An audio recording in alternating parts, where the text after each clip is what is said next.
everyone, I am Amanda from Mandy, Lynn Plans. Welcome back to another A5 Planner Showdown video. Today we are going to be comparing the A5 Common Planner and the A5 Take-A-Note.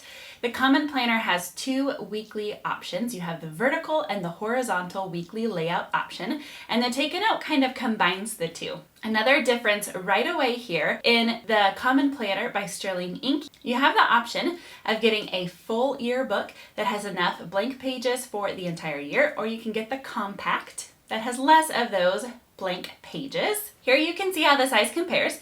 This blue one is the Common Planner Compact. The one in the middle is the Take-A-Note, and then this mulberry is the full year option of Common Planner. There's a wide range of cover color options for the Common Planner by Sterling Ink. Certain cover colors are only available in the full year or the compact option, so it depends on what you're looking at for what cover color choices you will have. Starting out with the yearly pages in these two planners, I have already laid down some stickers here in my Common Planner.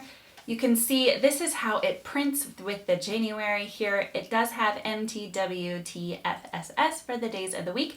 Both of these planners do have Monday start calendars. In the Common Planner here, there's also a number for which week number it is. The Common Planner only gives you 2025 for the whole entire page. The Take-A-Note has a couple of extra things. So you have the last 4 months of 2024. If you receive your planner maybe around the end of the year, you can still have those as reference. Then you have 2025 for just over half of this page, and then the first 4 months of 2026. So a few extra months there to be able to look if you have appointments or things coming up. Then we have this tracker page that you can use to track habits, or maybe days that you work or days you don't. The months run horizontally. You have the date and then the day of the week abbreviation with 2 boxes per day. Then back in the Common Planner, you flip and you have a 2-page blank grid space that you can use for a variety of different things. If you want to make a vision board or a goal page, you can do that. And then there are some goal breakdown pages. So you have someday column, 1 year, half year, quarterly, monthly, weekly, and daily for you to be able to map out your goals. And then there is a yearly tracker page new to the 2025 planners.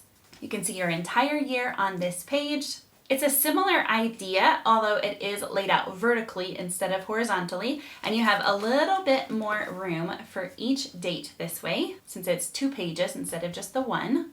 And then you flip and we see some pages that are similar to each other again. If I peel up this sticker, you can see how it's printed. They both have 3 months per page, January, February, March, the date and the day of the week abbreviation, and some extra grid space at the bottom. Now, when I put them side by side, you can probably tell that the Common Planner grid is larger, so there's more room to write per grid, and the Take-A-Note is a smaller grid, so you have more of the blank space at the bottom. So the way the Common Planner has these laid out is that you have 1 quarter at a time. So you have your first 3 months, and then you have a spot for priorities or other things that you were tracking for the month. And then again, you have quarter 2, 3, and 4. Whereas in the Take-A-Note, you have 2 quarters on each 2-page spread. And then we flip and get into the monthlies for the planner.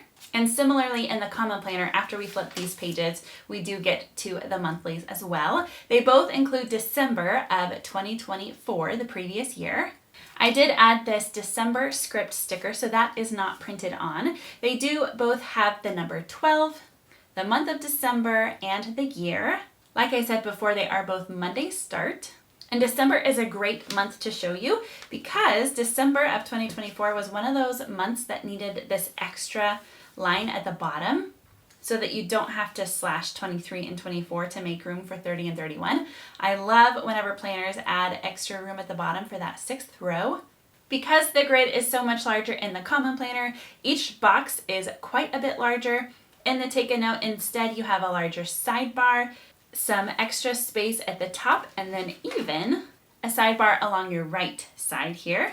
The pages in the Take-A-Note are numbered on the monthly spreads, and both planners have their pages organized the same way so that all of the monthlies are at the beginning of the book here. In the Common Planner, you get January of 2026, and in the Take a Note, you get all the way through March of 2026. So a couple of extra monthly spreads for your future planning.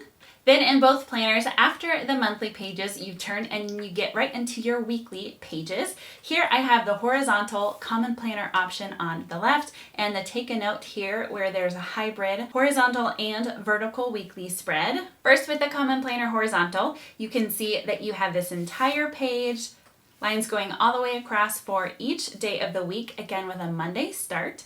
The dates are nice and bold so that you can see them.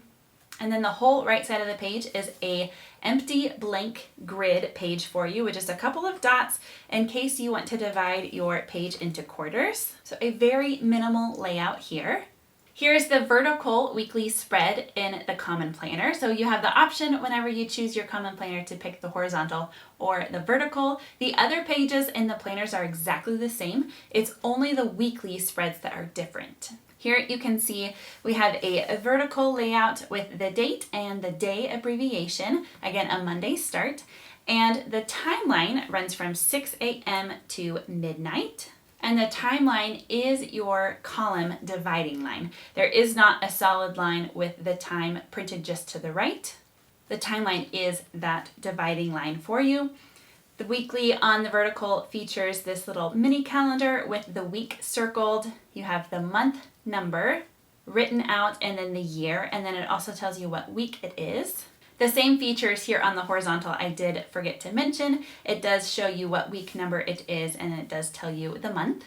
Some extra space down at the bottom in case you want to use that for a to-do list. You also have this sidebar and then a shaded number 4 since it is the month of April. Now for the Take a Note, we have kind of a combo horizontal and vertical layout. Let's start with the horizontal. There's a smaller space for you to be able to write only maybe the things that are most important, maybe the appointments or the events, things that you have to physically be at. There's probably not a lot of room for a to-do list here. There's also a mini calendar, again with a Monday start, with the week circled, month number, month name, and year. Then for the vertical portion, here you can see we see Monday, Tuesday, Wednesday, and then we flip to get Thursday, Friday, Saturday, Sunday. The weekend is this rust color. They have the lunch hour shaded. The rest of the week is a dark green color. The timeline runs from 6 to 3. So this is a military time.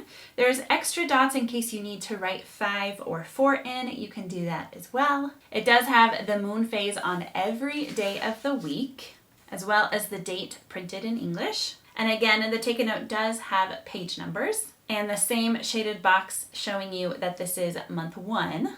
And then you keep flipping to get to the rest of your weeklies. I find that this planner, maybe for me, would work best as a work planner. I could put my upcoming events that are on Thursday through Sunday so that when I'm on this first page, I can see Monday, Tuesday, Wednesday, and then at a glance, I can see what's coming up so that I don't have to keep flipping back and forth between my pages. And then at the back, there is just 4 of these grid pages in the Take a Note. The grid on these is a dotted grid with every 5 grids having a solid line, so it creates little mini squares. And then there's also a dot in case you want to divide your page up either into quarters or even into thirds. There are little triangles for you to be able to do that as well. And similarly, in the Common Planner, all the weeklies are together, and then you flip and then you get into your blank pages. This is a blank grid with, again, just a couple of dots. If you want to divide your page into quarters or halves, you can do that.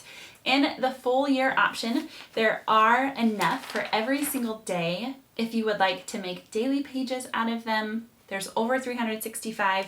The pages in the back are numbered. So the rest of the planner did not have numbered pages, but the blank pages are numbered in the Common Planner. So you have 367 of those in the full year option. And then in the compact option, there are 121 of these same grid pages in the back. So I would love to know what you think about these 2 planners. Go ahead and let me know in the comments. We are just about to wrap up the A5 Planner Showdown. We do have more showdowns coming up, so go ahead and let me know in the comments what you would like to see me compare next.